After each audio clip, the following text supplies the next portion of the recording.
Hello viewers, আসসালামু আলাইকুম। আবারও কিন্তু চলে এলাম আরেকটি নতুন রেসিপি নিয়ে। আজকে কিন্তু খুবই সহজ একটি রেসিপি নিয়ে হাজির হয়েছি। বাচ্চাদের খুবই প্রিয় একটি রেসিপি, এটি হলো প্যানকেক।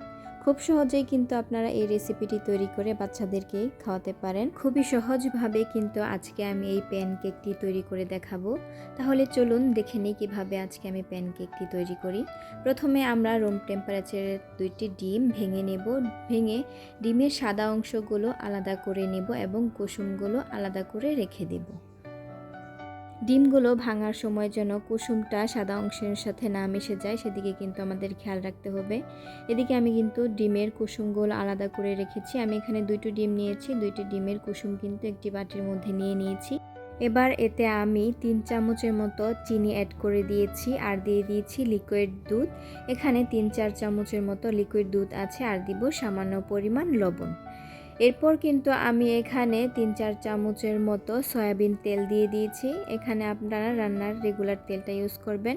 এবার আমি একটু অরেঞ্জ ইমালশন দিয়ে দিয়েছি ফ্লেভারের জন্য। আপনারা কিন্তু যে কোনো ফ্লেভার ইউজ করতে পারেন। এবার আমি হ্যান্ড উইক্সের সাহায্যে সবগুলো উপকরণ একসাথে মিশিয়ে নিচ্ছি। এদিকে ডিমের কুসুমের সাথে যেন চিনিগুলো ভালোভাবে গলে যায়, এর জন্য একটু সময় নিয়ে কিন্তু এগুলো মেশাতে হবে। আমি একটু সময় নিয়ে মিশিয়ে নিচ্ছি। চিনিটা গলতে কিন্তু এখানে 2-3 মিনিটের মতো সময় লাগতে পারে। আমি 2-3 মিনিট ধরে কিন্তু হ্যান্ড উইক্স দিয়ে একটু মিশিয়ে নিয়েছি। এবার আমি একটি চালনি নিয়েছি, এতে আমি কিছু শুকনো উপকরণ দিয়ে দিব। এখানে আমি আধা কাপ পরিমাণ ময়দা দিয়ে দিয়েছি আর অল্প পরিমাণ হাফ কাপ পরিমাণ কিন্তু এখানে বেকিং পাউডার দিয়ে দিয়েছি। বেকিং পাউডার দিয়ে এগুলোকে ভালো করে চেলে নিব।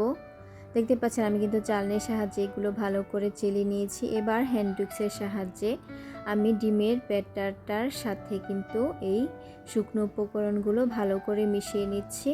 দেখতে পাচ্ছেন এটা কিন্তু খুবই গাঢ় হয়নি এবং পাতলাও হয়নি, এরকম একটি ব্যাটার হবে। এই ব্যাটারটা ভালো করে আমরা মিশিয়ে নিচ্ছি। রান্নার এই পর্যায়ে আপনাদের কাছে একটি রিকোয়েস্ট, যারা আমার চ্যানেলের এই রান্নার রেসিপিটি প্রথম দেখছেন তারা কিন্তু অবশ্যই আমার চ্যানেলটি সাবস্ক্রাইব করে দিবেন। আর রেসিপিটি যদি ভালো লেগে থাকে তাহলে কিন্তু অবশ্যই একটি লাইক করে যাবেন এবং সুন্দর একটি কমেন্ট করে যাবেন আমাকে উৎসাহিত করার জন্য। আপনাদের সুন্দর একটি কমেন্ট আমাকে পরবর্তী ভিডিও বানাতে উৎসাহ জাগায়। এদিকে কথা বলতে বলতে কিন্তু আমাদের ব্যাটারটি একদম তৈরি হয়ে গেছে। দেখতে পাচ্ছেন এটি কিন্তু খুব বেশি গাঢ় হয়নি, খুব বেশি পাতলাও হয়নি। এবার এদিকে কিন্তু আমি যেই ডিমের সাদা অংশগুলো আলাদা করে রেখেছিলাম ওইগুলো হ্যান্ড বিটারের সাহায্যে একটু বিট করে নিব এবং বিট করার মাঝে মাঝেই কিন্তু আমরা এখানে চিনি অ্যাড করব। প্রথমে আমি এখানে অল্প করে চিনি অ্যাড করেছি। এভাবে আমরা কিন্তু প্রায় আধা কাপ পরিমাণ চিনি এখানে দিয়ে দিব। অল্প অল্প করে মিশিয়ে বিট করব আর অল্প অল্প চিনি দিয়ে এটা বিট করে নেব। এই প্যানকেকের মধ্যে যদি ডিমের সাদা অংশটা একটু ফোমি করে নেওয়া যায় তাহলে কিন্তু কেকটা খেতে খুবই দারুণ হয়। এর জন্য কিন্তু আমি সাদা অংশটা একটু ফোম করে নিয়েছি। দেখতে পাচ্ছেন 4-5 মিনিট ধরে এভাবে ফোম করে নিয়েছি। এবার আমি সেই লিকুইড ব্যাটারের সাথে কিন্তু আমি এই ডিমের ফোমটা আলতো করে মিশিয়ে নেব। দেখতে পাচ্ছেন আমি কিন্তু একটু স্প্যাচুলার সাহায্যে আলতো করে এগুলোর সাথে ফোমগুলো ভালো করে মিশিয়ে নিচ্ছি। একটু সময় নিয়ে কিন্তু এই মেশানোর পদ্ধতিটা তৈরি করতে হবে। আমরা খুব তাড়াহুড়া করলে কিন্তু ফোমটা নষ্ট হয়ে যাবে আর প্যানকেকটা ভালো হবে না। এদিকে কিন্তু সবগুলো উপকরণ মেশানো হয়ে গেছে। এবার আমি একটি পাইপিং ব্যাগের মধ্যে দিয়ে দিয়েছি আর এইদিকে অল্প একটু ছিদ্র করে দিয়েছি। এভাবে করলে কিন্তু খুব সহজেই প্যানকেকটি বানানো যায়।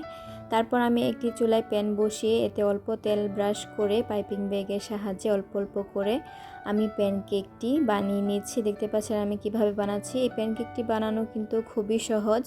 তারপর আমি চুলার একদম লো হিটে করে কিন্তু ঢাকনা লাগিয়ে দিব। ঢাকনা লাগানোর 4-5 মিনিট পর কিন্তু আমরা প্যানকেকটা একটু উল্টে দিব অপর পৃষ্ঠাটি হওয়ার জন্য। দেখতে পাচ্ছেন আমি কিন্তু প্যানকেকটি একে একে উল্টে দিচ্ছি। খুব ভালো কালার এসেছে কিন্তু প্যানকেকের মধ্যে, দেখতে খুবই ইয়াম্মি লাগছে। এবার উল্টে অপর পিসটা কিন্তু আমরা 2 মিনিটের মতো ঢাকনা লাগিয়ে দিব কুক করার জন্য। এই তো আমাদের কিন্তু প্যানকেক তৈরি হয়ে গেছে খুবই অল্প সময়ে এবং অল্প উপকরণে কিন্তু এই প্যানকেকটি পারফেক্টভাবেই বানানো যায়। আপনারা চাইলে ট্রাই করে দেখতে পারেন, খুবই দারুণ হবে। এবং এই প্যানকেকটি কিন্তু বাচ্চাদের টিফিনেও আপনারা দিতে পারেন। বিশেষ করে বাচ্চারা কিন্তু এই প্যানকেকটি খেতে খুবই পছন্দ করে। এই প্যানকেকটি বানাতে কিন্তু আপনারা খুবই অল্প সময়ে বাচ্চাদের টিফিন বক্সে বানিয়ে দিতে পারেন। খুব বেশি সময়ের কিন্তু প্রয়োজন হয় না, আধা ঘন্টার মধ্যে কিন্তু আপনারা এই প্যানকেকটি পারফেক্টভাবে তৈরি করে নিতে পারেন। রেসিপিটি যদি ভালো লেগে থাকে তাহলে কিন্তু অবশ্যই একটি লাইক করে যাবেন এবং ফ্রেন্ডস আর ফ্যামিলির সাথে শেয়ার করবেন। আমার এই পুরো রেসিপি জুড়ে যারা ছিলেন তাদেরকে জানাই অসংখ্য ধন্যবাদ। দেখা হবে অন্য কোনো দিন অন্য আরেকটি নতুন রেসিপি নিয়ে। আর হ্যাঁ, পরবর্তীতে কে কোন রেসিপিটি দেখতে চান তা কিন্তু অবশ্যই আমাকে কমেন্ট বক্সে জানিয়ে দিতে পারেন। আসসালামু আলাইকুম, আল্লাহ হাফেজ।